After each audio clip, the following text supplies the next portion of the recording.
Hello, everybody. Welcome back. It is me, your old pal Orpheus, with another edition of Orpheus Plays. We're playing Blade and Sorcery today on the PC, and we are in survival mode in the arena. And today, I want to talk about something that maybe not a lot of people talk about. You see some videos here on YouTube, and they're all great, and I'm going to add my own to that pool of knowledge, and it is this.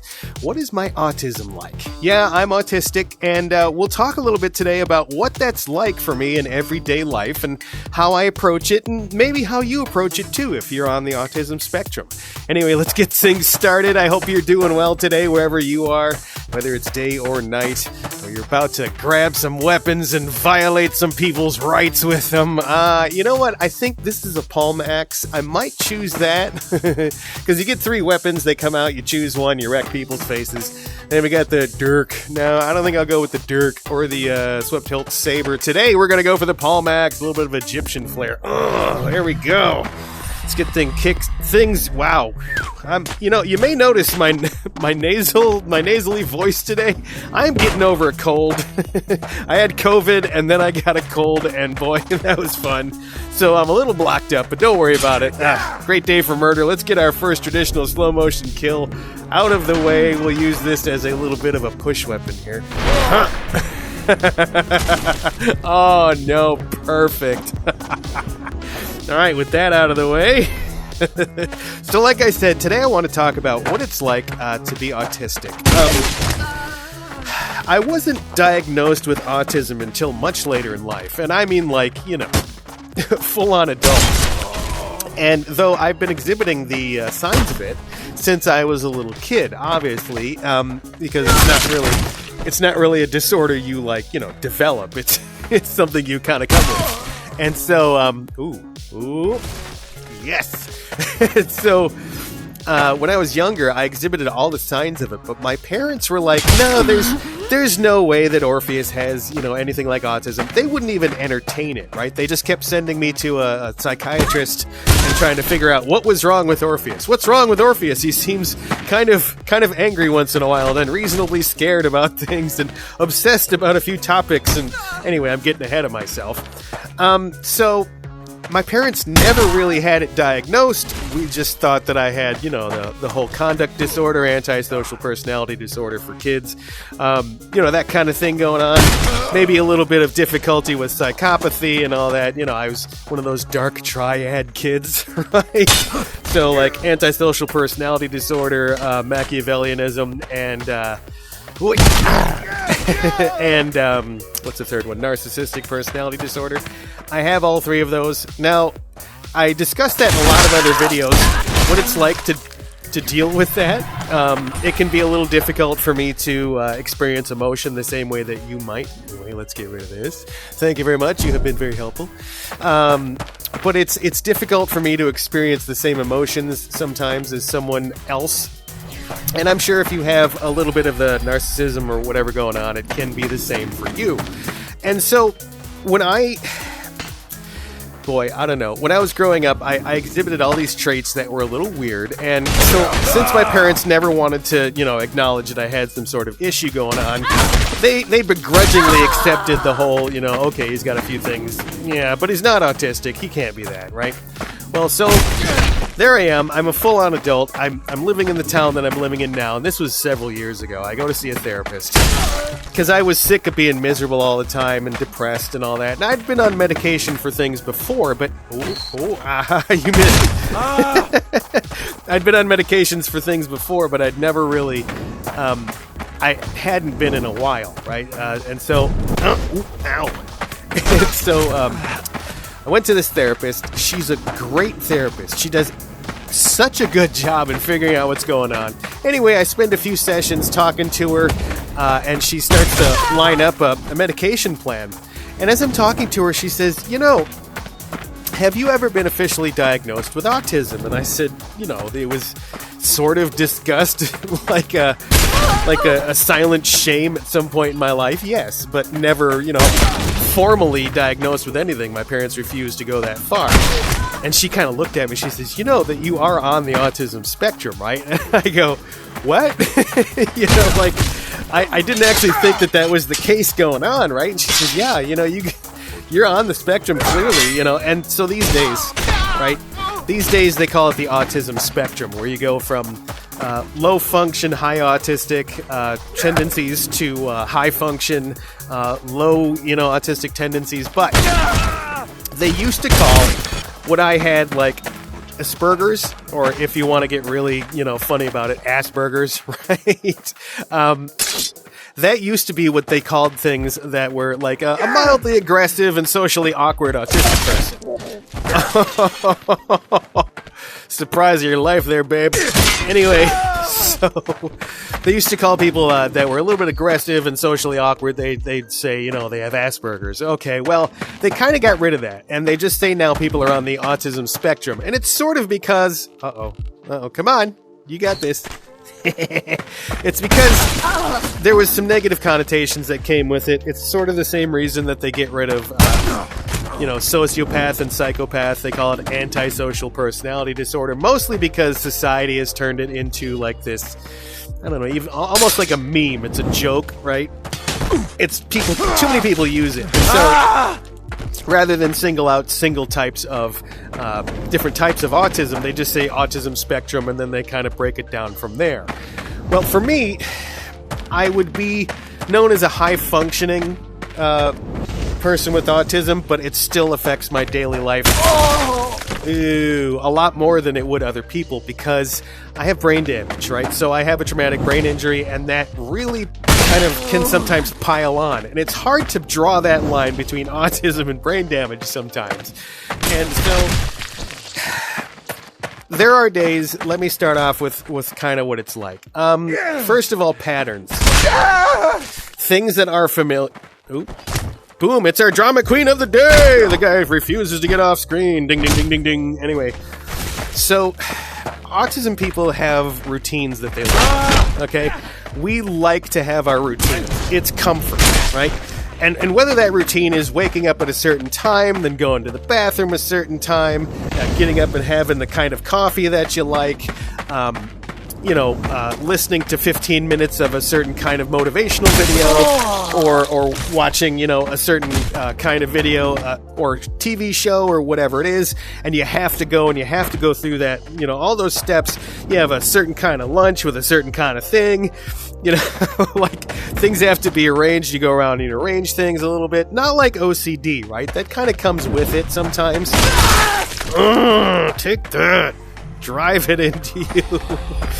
But patterns and like making sure that you follow kind of little rituals and stuff every day. It's very important to me that I have a little ritual. I have a little space in my home, in my kitchen, as a matter of fact, where I stand pretty much all day long. Like if I'm up like 14 hours in a day, right, or 15 hours in a day, I probably spend at least 8 to 10 hours of that standing in the kitchen in the same exact spot. And it's part of the autism, right? I feel comfortable. Everything that I need for the day is right there. I got my little note-taking thing here. I got my information screens from my little smart home assistant right there. I've got... Did you see what you just did to this poor lady? Here, let me get on this side so you can help her some more. Come on. You're just being mean now. So, I have everything that I need in this little spot. I don't like electrified weapons. In my kitchen. Oh, we're gonna get you now. Right in the face. Right in the face. There you go. It's Friendly Fire Day here on Blade and Sorcery. Anyway, so everything's there that I need right in the kitchen. And it's really strange because, like, I use medical cannabis, okay? So I do something called dabbing, not like this. You know what I'm talking about. Concentrates, right? It works better for me and my whole schedule thing. Yeah, this is mine now. You can have this back after class, sir. Anyway, so everything there. I have my little dab station set up right here. I have my phone right here. I have my tablet with a little special hanging thing under the cabinet. You know how, like, your grandparents probably had one of those TVs or radios that swung down from under the cabinet in the kitchen? Yeah. I've got one of those, but it's for my tablet, right? So I have my tablet there all the time. And I just, I watch YouTube and videos and stuff. Okay, so patterns and familiarity, very important too. Another thing that really defines me is my sensitivity to things like sounds and lights and overwhelming environments. If there's too much stimulation in an environment, let me give you an example. Let's say you live with 2 or 3 people, like roommates, and they're all in the living room, okay? And you've got, like... come here. Folks, I am full on swinging when I play this game. You know that, right? Anyway. Come here.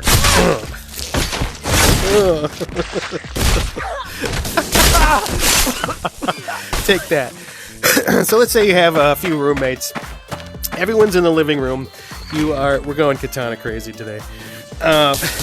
You may have seen my recent video called Katana Crazy.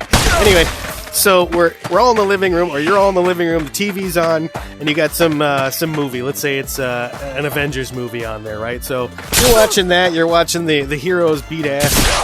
Oh, and then each of you has a tablet going because maybe some of you are watching YouTube or Instagram, or you're going through TikTok or whatever it is, right?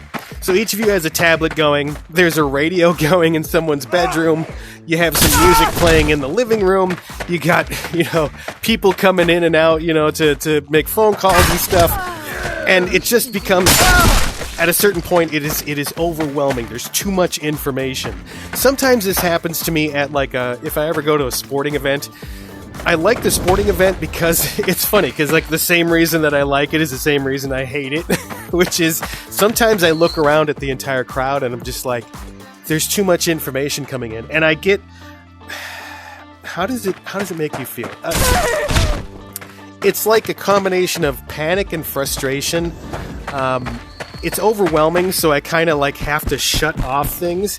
And so one of the things that I have in my house is blue tinted lenses on glasses, right? They're just round hippie glasses. And so I put those on. I will put on my noise cancellation headphones and mister, damn it. I will put on my noise cancellation headphones and just play some white noise or something if I can. Earplugs, obviously. I'll try to just kind of distract myself and shut off some of those sensory inputs. It can also be too intense with things like one of the big things for me is the feeling of string being pulled through something like thread. Maybe it's because I've had so many stitches in my life. I don't know. Anyway, the feeling of thread being pulled through something just completely, even thinking about it now, it freaks me the frick out. Oh, let's do our update today. Once in a while I might do this. As you might know from my brain damage, I hear music all the time. Right now, blasting in my head is Let's Get It Started by the Black Eyed Peas. I watched Hot Tub Time Machine about 3-4 days ago, and because of that, it is literally, folks, it has not stopped playing in my head at all since I watched the movie. And that happens 3/4 of the way through the movie when they sing that. And so it's been stuck. And you say, well, I get that too. No, trust me. Anyway, so overwhelmed by sensory input sometimes. And it's I turn into almost like an infant with it, right? Ooh, come here.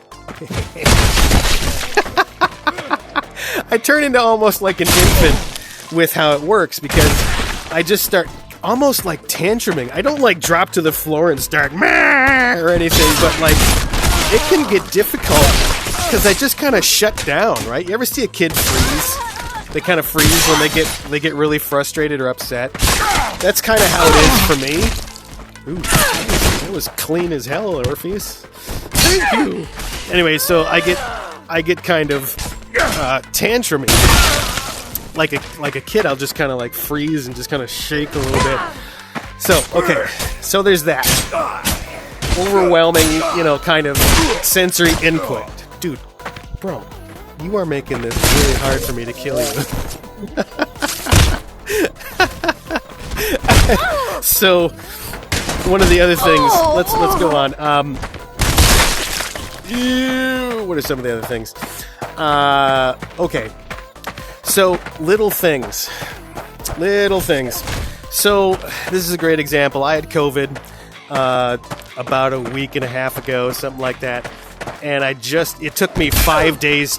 Ooh, nice. It took me 5 days to get over that, and so most people will just go, I'm sick, and you watch for it to be bad, right? If it gets worse, you watch your blood oxygen and all that stuff, and you watch your fever. Well, I didn't have a particularly bad version of it. I had, at some point along the way, one of them almost killed me. Ugh, that was rough. But like, ooh, clean. But like, this one wasn't very bad at all. But I freaked the hell out. I mean, wow, kind of like... Anyway, you know how you get a fever and you get kind of shivery and cold, and then you get hot and everything? Every single time that would shift, I would just almost start... A couple of times, okay, everyone go, aw. Your old pal Orpheus here kind of burst into tears and went over and like hugged my wife. I was like, Mrs. Orpheus, I need you to rub my back. But it was like, it's almost like the phenomenon of man flu, but no way, I can't deal with it. So that's just one example, and you're like, well, everyone gets like that when they're sick. Okay. Let's say we order something from one of those delivery services like Uber or Grubhub or, whatever it is, right? You order from a restaurant locally, you get yourself an order, they bring it to you. And so, let's say I order something where it's like 2 burgers, 2 fries, a couple of apple pies, and, I don't know, let's say I ask for ketchup packets and napkins and plates. Okay. Everything is fine, except the guy doesn't bring the ketchup packets. Now, I will freak the hell out over that, because it's like, for me, I go, look, it's really simple. I checked the box that said bring the ketchup packets, and you didn't bring the ketchup packets. What the hell, dude? And I will spend, like, my wife just has to go, okay, honey, because I'll spend like 20 minutes ranting about how the damn ketchup packets weren't in the damn bag, right? Things like that. Little things that most people will be like, that's stupid. Why are you so upset about that? I lose my mind over it. And it's things like small things that'll make me panic, right? Let's say we're going out for dinner or something. There you go. Ah, damn. Let's say we're going out to dinner for something. And the reservation, they call and they say it'll be another hour before you can come in here. We're having some trouble. Let's just reschedule it for an hour, Mr. Orpheus. And I go, okay, no problem. But then I get off the phone and I'm like, the whole night is ruined, right? I'm like, everything is screwed now. There's nothing we can do. Everything's fucked up. And my wife goes, it's no big deal. We'll just eat an hour later, and I'll start coming up with these reasons why it's just totally unacceptable. Well, it's totally unacceptable that it's like an hour later. I'm like, well, we planned the whole day around this stuff. Now, you may think that's me being dramatic. And again, a long time ago when I didn't know I had autism, we would have just thought that, I was being a little dramatic, maybe just kind of, old Orpheus and his brain damage or whatever, right? So, with this, okay, had a little sword duel with his arm. Oh, no. Ha! You can have that. So, now that we know that it's autism, it's a different story because, we know what to expect. Okay. So I mentioned something about OCD earlier, and I've done a video on this as well. It's Autism versus OCD Showdown. That's not the name of it. That's what's on the thumbnail for it. It's how my OCD, or how my autism takes OCD to whole new levels. Because I love containers. I have a 3D print lab, which means, of course, that I have 2 3D printers that are in the same part of my house. It's not really a lab or anything. I don't have like a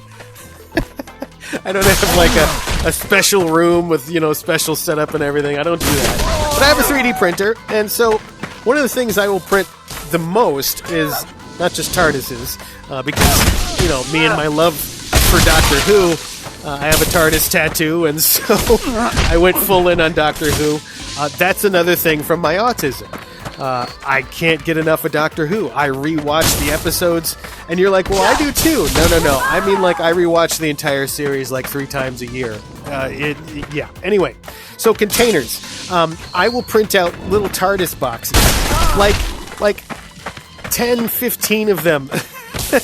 I think I've printed, like, legitimately about 25 TARDISes since I got those 3D printers about a little over a year and a half ago. And, wow, what is this? What is this? Okay, let me stand in it so it looks cool.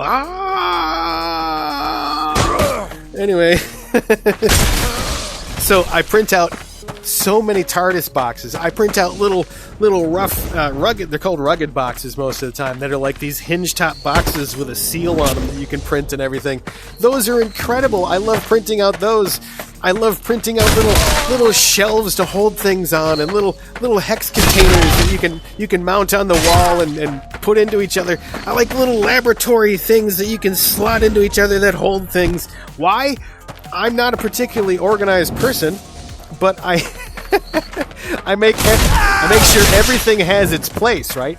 And this is another one of those small things that can really get on my nerves, which is, if something's not in the place where I put it, and this gets especially bad from my brain damage as I go, as it progresses. If something isn't exactly where I put it, I freak out. And it may be that I picked it up and put it somewhere else, but this is kind of why I print out all these boxes, right? All these containers. It's so I will know where these things are at any given time. And I have to. I have to have these organizers. I have to have these boxes. I have to have it all in the right place and everything. It's pretty weird. It just kind of, I don't know. It kind of dominates everything that I do, because either I'm trying to organize something or trying to find something.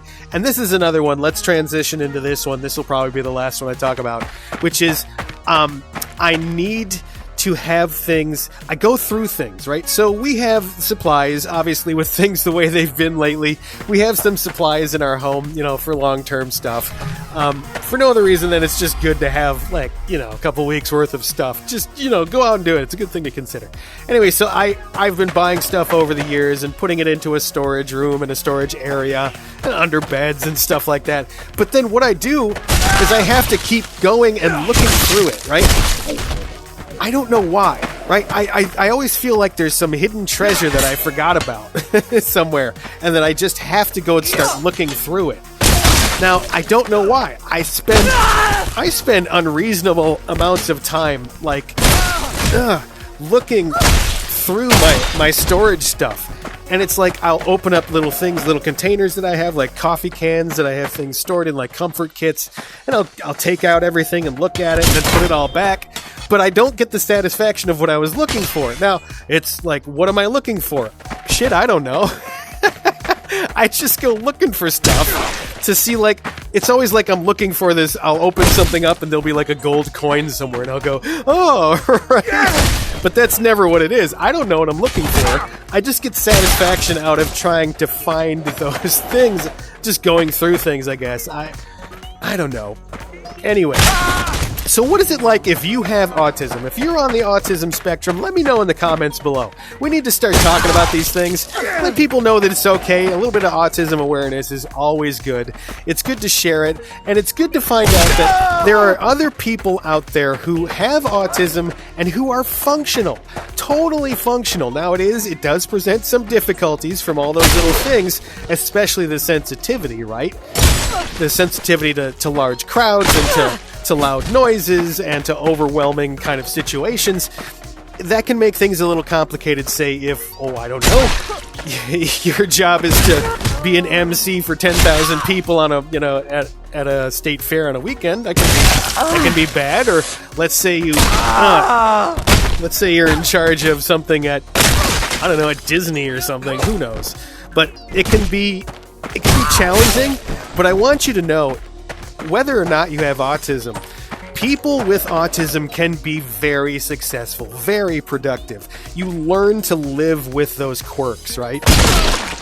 You learn that life is just a series of challenges that you get through with whatever unique ways that you approach it. And so anyway, leave a comment below. Let me know a little bit what your autism might be like. It's interesting to hear because everyone has a little slightly different thing going on. I didn't cover everything that I have, but those are kind of the top ones for me that kind of impact my life, make things kind of interesting. Anyway, that's my thing for today. We will see you in the next one here on Orpheus Plays. Do good, be good, and treat yourself well because you know what? You deserve it. See you later. Bye!